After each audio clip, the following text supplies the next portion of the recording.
Hello, this is Daniel Mart, and today I'm going to be doing a review. This time around, I'm going to be doing a review for Harry Potter and the Sorcerer's Stone, or Philosopher's Stone, depending where you live. Apparently, in Europe, they call it the Philosopher's Stone, so yeah. And this is basically going to be my first review in all 8 Harry Potter movies leading up to Fantastic Beasts and Where to Find Them coming out this November. So yeah, I'm going to be doing a review for every single Harry Potter movie, and then in October I'm going to be ranking every single Harry Potter movie as well. So yeah, so starting off with the original one, Harry Potter and the Sorcerer's Stone. So yeah, and this movie stars Daniel Radcliffe, Emma Watson, Rupert Grint, Maggie Smith, Richard Harris, as the original Dumbledore before he died, Robbie Coltrane, and Richard Griffin, Ian Hart. Who else? Warwick Davis. That's kind of hard to say. John Hurt actually didn't know that was John Hurt at first. Um, so yeah, John Hurt, and pretty interesting. Where is it? You have Richard Bremer as, and they credit him on IMDb. Richard Bremer as he who must not be named, and I guess they mean for the voice acting and the small capture CGI capture thing for Crow in the back, if you know what I mean. So yeah, right before they got Ralph Fiennes for it. You have Bonnie Wright, who has a small role here as Ginny Weasley, Chris Rankin and James Phillips, and again small roles, and Oliver Phillips. Um, and yeah, I think that's and Matthew Lewis, Tom Felton, Jamie Waylett, and Josh Hardman. One of those two got arrested for cannibalism. Um, Devin Murray, Alfred Enoch, Seamus, and Dean Thomas, and I think that's basically it. John Cleese, Terrence Baylor, Nina Young, David Bardley, Alan Rickman. How I almost forgot about him. Rip Alan Rickman. Fuck. Zoe Wanamaker and Luke Youngblood, Sean Biggerstaff, and I believe that's basically it for anybody who's actually important in this movie or in just the series as a whole. So yeah, and this movie very fast. Normally I don't talk about this, but this movie is directed by Chris Columbus, and the reason that I hired Chris Columbus is because apparently he's good with directing children, um, or something like that.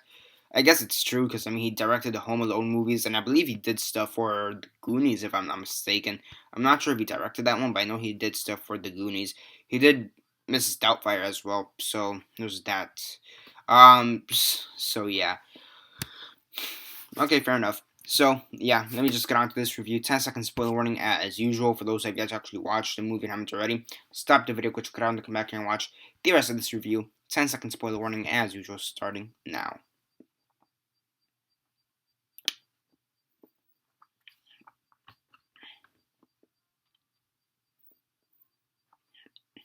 Okay, so 10 seconds are up. So for those who have yet to actually watch the movie and haven't already, please don't comment down below or be messaging me that I never gave you a fair warning because as usual, I did. So as usual, quick synopsis, likes and dislikes, and then the rate. So basically, it's based on the book, obviously, by Harry Potter and the Sorcerer's Stone. It's based on the book Harry Potter and the Sorcerer's Stone, or Philosopher's Stone if you're in Europe. And yeah, by the way, I've read every single Harry Potter book, so yeah. It's one of my favorite sagas of all time. I'm just gonna start off with that. I'm a huge fan of Harry Potter. So yeah, it's funny though. I'm a huge fan of Harry Potter. Yet I haven't seen any of the trailers for Fantastic Beasts. I don't know. Maybe I just don't want that shit to be spoiled. I'm pretty sure that eventually it'll be spoiled for me through a movie trailer at a movie theater or some crap like that. But for now, I'm trying to keep myself to that. Let me just get on to the synopsis. So basically, Harry, he's this neglected 11-year-old. He's this neglected child, and he is thus far the sole survivor of an attack by he who must not be named, aka Voldemort.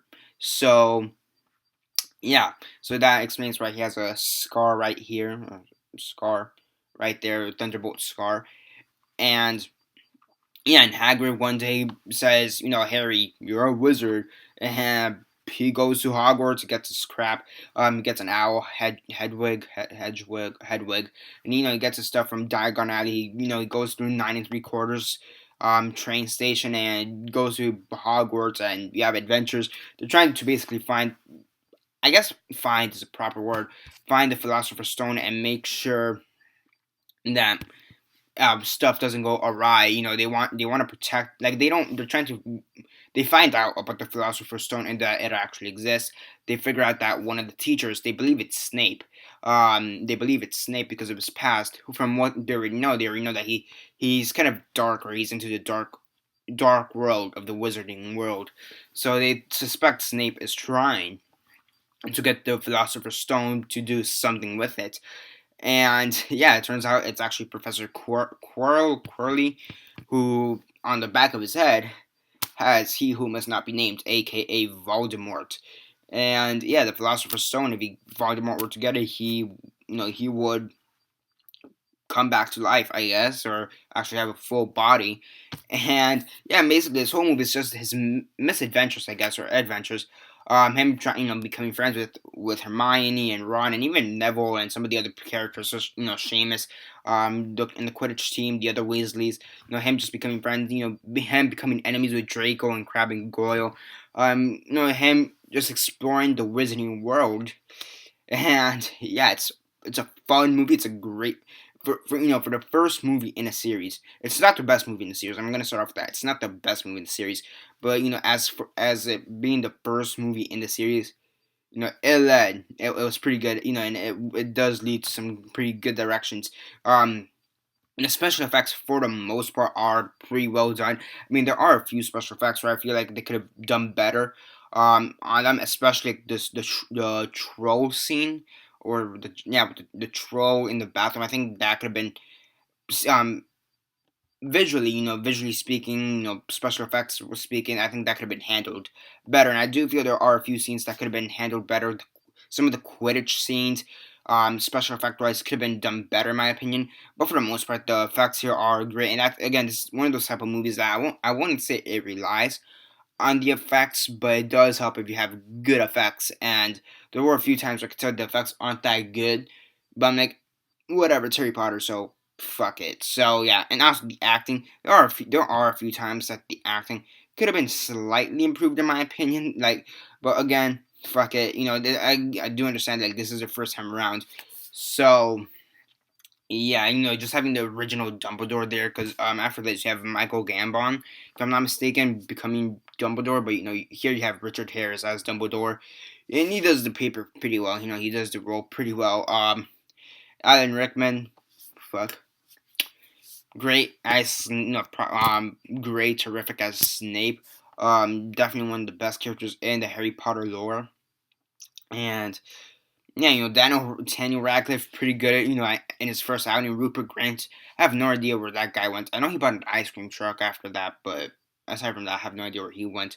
I've seen a few interviews with him lately, though, that's been popping up because of a movie he did called Moonwalker or some crap like that. I don't know. But as for the first outing, that was pretty good. Just them just having the awe. I want to say, just it kind of takes you through this journey with Harry Potter, and you're kind of just awestruck by stuff such as Diagon Alley, for example, and then Quidditch, and just the whole Hogwarts experience. You're kind of just in awe, and it kind of just leads you with Harry Potter, and you're always in awe of just how much and how big this wizarding world is. And this is just year one, and it's all confined to Hogwarts for the most part. So knowing that as the series goes on, you're going to see more of this wizarding world. So it is pretty fantastic to see how it starts off, and for that, it's a great movie. I do like it. It's not the best in the series. I'm gonna start off with that. It's not the best in the series. I'm probably gonna say it's probably the weakest one in the series. Despite the fact that I probably like it a lot, it's probably the weakest one in the series because it is the first one, and I think because of that, to a certain degree, it is detriment that it is the first one. But Yeah, that one maybe the second one. I don't know, the first one or the second one. I'm gonna have to rewatch the second one next month for the review. Um, yeah, but still, it's still a great movie nevertheless. Harry Potter, it's one of those series that's just consistent on on a daily basis, I guess, or on a yearly basis since it came out every year, for like 8 years. So on a movie basis, every single movie, all the Harry Potter movies are great, and I hope they continue that trend with Fantastic Beasts, because if Fantastic Beasts turns out to be a total piece of shit, then fuck. Shit. I have no idea what to say.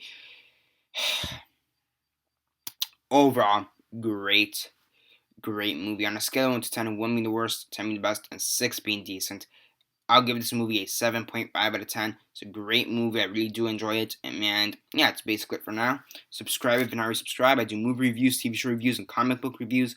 Comment down below your thoughts on a movie. Have you seen it? And if not, why not? If you have, what are your thoughts on it? Comment all that down below. Let me know. Like the video, share on Facebook, Twitter, MySpace, or whatever you guys prefer. And that's basically it for now. This is Daniel Mart signing off.